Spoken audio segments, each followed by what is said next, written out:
ce jour d'inauguration du nouveau bâtiment de notre école et de la présence de notre ministre, les petits Gertrudiens ont voulu lui poser quelques questions. Bonjour les enfants, je me présente, je m'appelle Caroline Désir et je suis la nouvelle ministre de l'Éducation. Je suis venue visiter vos nouvelles classes à l'école Sainte-Gertrude vendredi dernier et je voulais vous remercier de l'accueil que vous m'avez réservé et de la vidéo que vous m'avez faite. Vous m'avez posé plusieurs questions, alors je fais à mon tour cette petite vidéo pour répondre à ces différentes questions. Pourquoi faites-vous de la politique? Est-ce que vous êtes contente d'être ministre et pourquoi? Pourquoi faites-vous de la politique? D'abord, pourquoi est-ce que je fais de la politique? Je fais de la politique pour essayer de changer les choses. Par exemple, dans l'enseignement, je voudrais que chaque enfant ait les mêmes chances d'apprendre et de réussir, quelles que soient les difficultés qu'il rencontre et quelle que soit la situation qu'il vit à la maison. Est-ce que c'est difficile d'être ministre? Vous m'avez demandé si c'était difficile d'être ministre. En fait, je ne suis là que depuis quelques semaines, alors ce sera certainement beaucoup de travail, mais je suis très motivée et j'ai beaucoup d'énergie.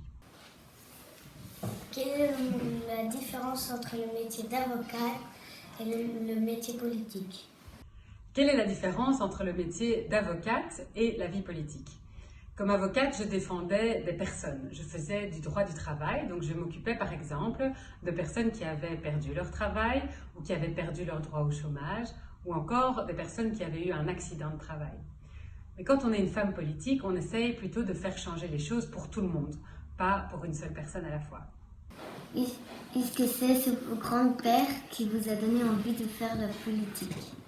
Est-ce que c'est mon grand-père qui m'a donné envie de faire de la politique?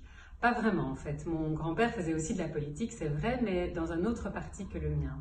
J'ai suivi plutôt mon propre chemin, mais on parlait quand même de politique ensemble.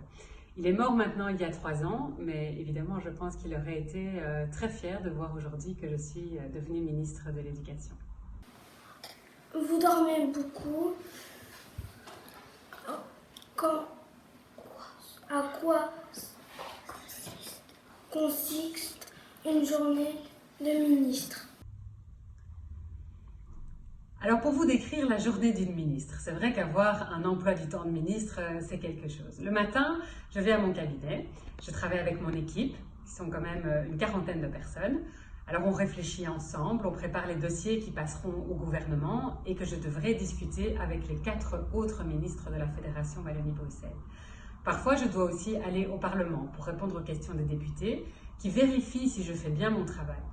Je dois aussi souvent répondre aux questions de journalistes ou faire des interviews. Et enfin, j'aime bien aller dans les écoles pour parler avec les élèves et les enseignants. Alors, j'ai visité vos classes, comme je vous le disais tout à l'heure. Vous avez la chance d'avoir de très très beaux nouveaux locaux avec des beaux tableaux interactifs. Je vous souhaite d'en profiter pleinement et je vous souhaite une très belle année scolaire.